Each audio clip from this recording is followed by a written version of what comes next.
Hi అండి, నమస్తే. నేను మీ శ్రీలక్ష్మి. ఈరోజు మన ఛానల్లో మీకు ఒక సరికొత్త వంటకం, అది అమ్మమ్మ దగ్గర నేర్చుకున్నదే. చాలా పూర్వకాలం వంటకం అండి ఇది. సొరకాయతోటి స్వీట్ తయారు చేసి మీకు చూపిస్తాను.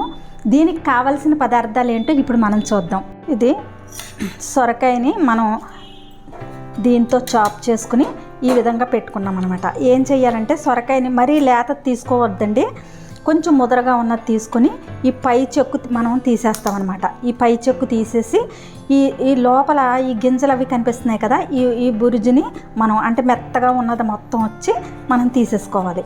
తీసుకొని ఓ పక్కన పెట్టుకున్న తర్వాత మనం ఇది మొత్తం చెక్కు తీసేస్తాం కదా, ఈ చెక్కు తీసేసిన దాన్ని దీనికి పెట్టి మనం చాప్ చేసుకుని ఒక కప్పు మనం రెడీ చేసుకున్నాం. అయితే కప్పు మనకి ఈ సొరకాయ తురుము రెడీ అయిపోయింది కాబట్టి దీనికి కొంచెం తక్కువగా, ఇదే కప్పుతో కప్పు కాకుండా కొంచెం తక్కువగా మనం బెల్లం తీసుకున్నాం.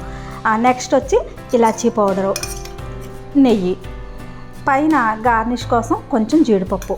ఇవేనండి మనకు కావాల్సిన పదార్థాలు.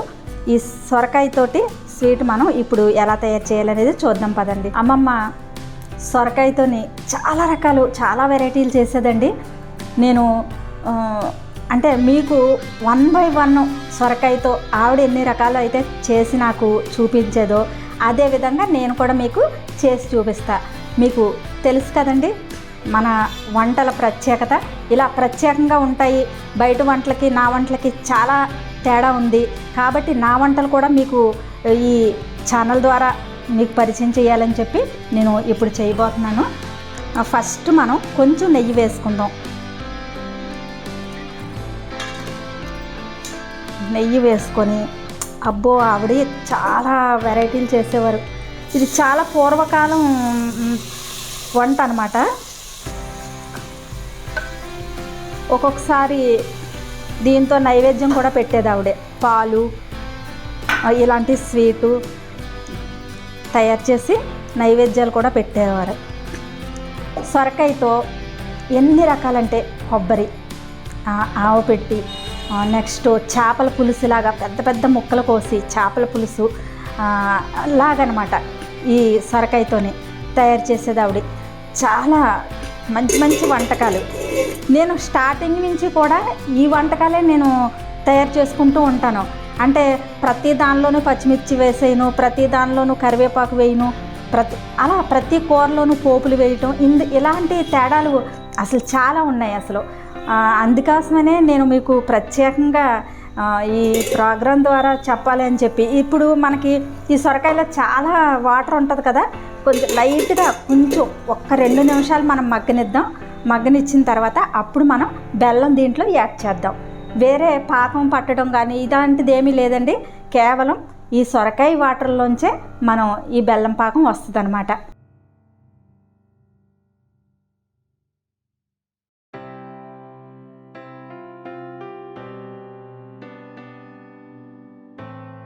ఇప్పుడు సగం వరకు మగ్గిపోయిందండి. ఇది హాఫ్ బాయిల్ అయింది కదా, ఈ హాఫ్ బాయిల్ అయిన తర్వాత మనం దీంట్లో బెల్లాన్ని యాడ్ చేద్దాం. కప్పుకి కప్పు అవసరం లేదండి, కప్పుకి ఒక పావు వంతు తగ్గించే మనం బెల్లం యాడ్ చేసుకోవాలి. చూసారా మనకి పాకంలో వచ్చేస్తుంది. ఇంకా వేరే వాటర్ కూడా ఏం వేయలేదు, పైగా సగం వరకు మనం మగ్గించేసాము. ఇదే టైంలో మనం ఇలాచీ పౌడర్ని యాడ్ చేసుకోవాలి కొద్దిగా, మరీ ఎక్కువ కాదండి, ఎక్కువైతే వెగటుగా ఉంటుంది.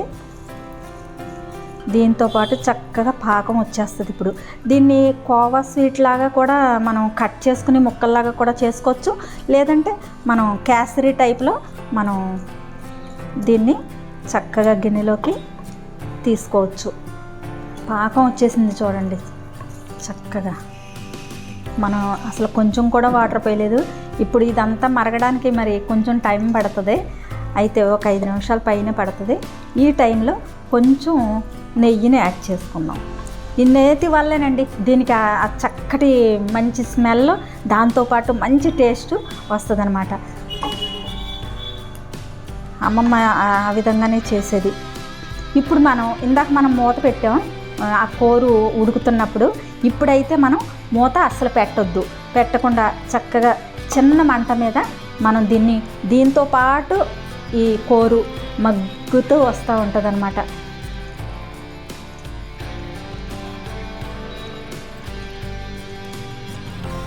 రెండు నిమిషాలు లేదు కదండి, 5 నిమిషాలు పడుతుంది. మనం వెయిట్ చేద్దాం. ఇప్పుడు రెడీ అయిపోయిందండి. మనం వేసిన నెయ్యి పైకి తేలుతుంది కదా, అంటే స్వీట్ రెడీ అయిపోయినట్టే. ఇప్పుడు మనం డిష్లోకి తీసేద్దాం. చూడండి, మనం వేసిన నెయ్యి పైకి వస్తుంది కదా, అంటే స్వీట్ రెడీ అయిపోయినట్టు అన్నమాట.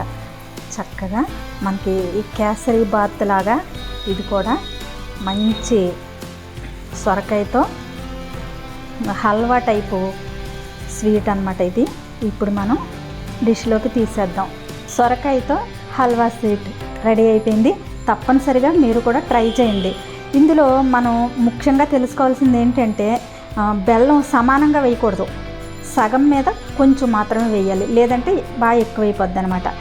కాబట్టి చక్కగా మీరు కూడా మీకు మెజర్మెంట్స్ చూపించాను కదా, తప్పనిసరిగా ఒకసారి ట్రై చేయండి. గంగమ్మ గారి వంటలు మళ్ళీ నేను మీకు తయారు చేసి చూపిస్తున్నాను. సొరకాయతో చక్కటి స్వీట్ మనం తయారు చేసేసుకున్నాం. ఇంకా నెక్స్ట్ మరొక మంచి వెరైటీ అయిన కర్రీ కానీ స్వీట్ కానీ ఏదైనా కానీ ఈ గంగమ్మ గారి వంటలు తిరిగి మళ్ళీ మీకోసం నేను తయారు చేసి చూపిస్తానండి. తప్పనిసరిగా ఈ స్వీట్ మాత్రం తయారు చేసుకోండి.